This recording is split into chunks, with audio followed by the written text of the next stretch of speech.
Hey, bonjour tout le monde, alors bienvenue pour ce tutoriel sur Material.com où on va voir comment réaliser un rendu wireframe. Alors pour ceux qui ne savent pas déjà, un rendu wireframe, qu'est-ce que c'est? Eh bien en fait, vous voyez sur cette image, ici à gauche de l'image, donc dans cette partie, on a un rendu normal, donc avec notre géométrie, le shading, etc. Et ici à droite, on a le rendu wireframe, donc en fait c'est le mesh de notre objet qui est superposé sur le rendu. Donc ça nous permet de voir en fait comment on a modélisé notre objet et ça permet par exemple d'avoir des critiques de gens. Donc on va poster le wireframe sur internet et les gens vont pouvoir nous dire si c'est bien ou pas, si on a bien modélisé notre objet ou pas. Ça peut être bien pour un portfolio également.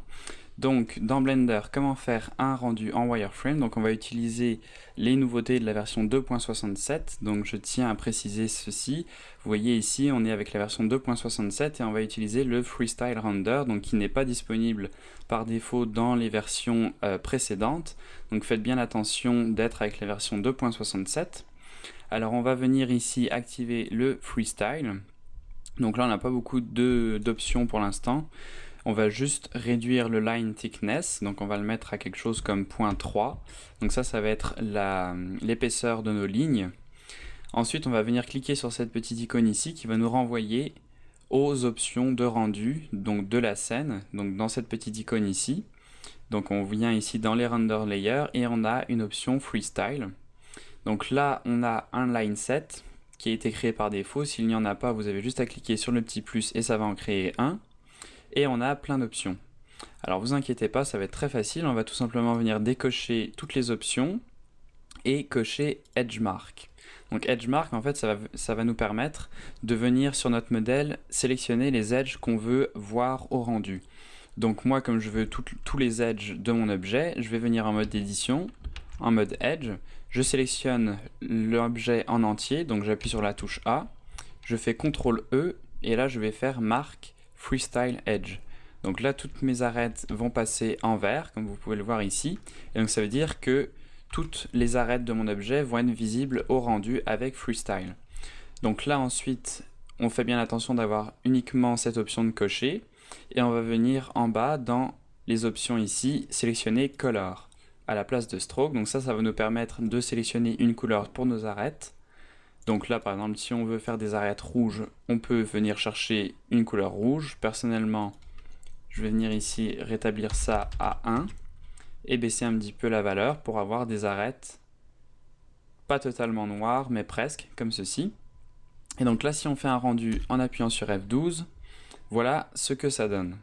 Donc vous voyez que c'est assez sympa, on a le maillage qui apparaît par-dessus notre objet, mais notre objet est encore assez sombre, donc on va arranger cela. Donc je reviens dans la vue 3D, je vais venir dans l'onglet ici pour le World, je vais cocher Blend Sky donc pour avoir déjà un arrière-plan un petit peu plus intéressant et je vais cocher Ambient Occlusion. Donc là si je refais un rendu, vous voyez que ça éclaircit à peu près la scène dans sa globalité et ça permet de beaucoup mieux voir le mesh qui est en dessous de notre objet. Si on revient dans la vue 3D, on voit en plus qu'ici on n'a aucune lampe, donc le fait de cocher Ambient Occlusion, ça va donner un éclairage global à toute notre scène et sans avoir des zones plus éclairées que d'autres, donc c'est assez pratique. On peut venir ici augmenter le nombre de samples pour avoir un peu moins de grains, donc à 10 ça devrait être pas mal.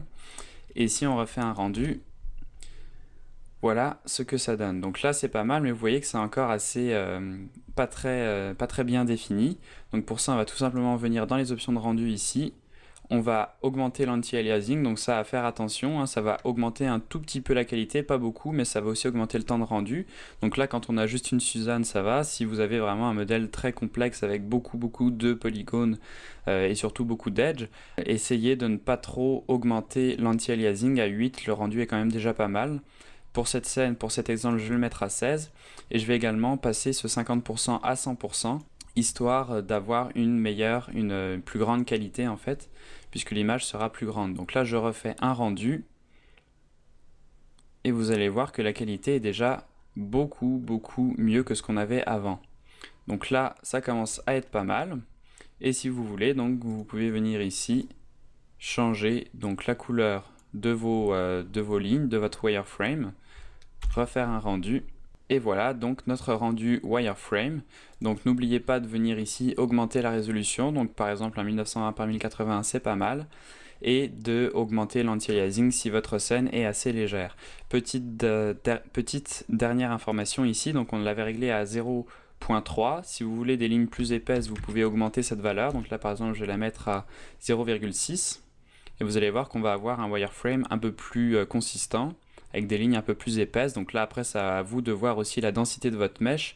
Là ça passe encore, mais si on le met par exemple à 1.5, on a tellement d'arêtes sur notre objet que vous allez voir qu'on va plus voir grand chose, puisque les arêtes vont s'entrechoquer, enfin pas s'entrechoquer, mais vont se superposer, pardon, donc l'une sur l'autre. Et là vous voyez qu'on n'a plus du tout de détails ici dans ces parties où on a beaucoup de géométrie. Donc c'est pour ça qu'il faut faire attention quand on règle cette line thickness ici, de ne pas la mettre trop basse non plus, puisque si on la met à par exemple 0,05, enfin 0,05 pardon, vous allez voir que voilà, ça va être très subtil et on va presque ne pas voir notre maillage. Donc faites des tests, ça va dépendre de votre scène, de vos objets. Ici on peut la réduire un petit peu à 0.2 et je pense qu'on va avoir un bon résultat. Donc voilà comment faire un rendu en wireframe très rapidement dans Blender et d'avoir un rendu super sympa avec le Freestyle Renderer et les options qu'on a ici. Donc voilà pour ce tutoriel, j'espère que ça vous a plu. N'hésitez pas à le partager, à aimer, ça aide beaucoup le site. Si vous voulez, vous pouvez aussi vous inscrire à la newsletter. Donc tous les liens sont dans la description de la vidéo. Et voilà, donc j'espère que ça vous a plu et à la prochaine. Bye bye.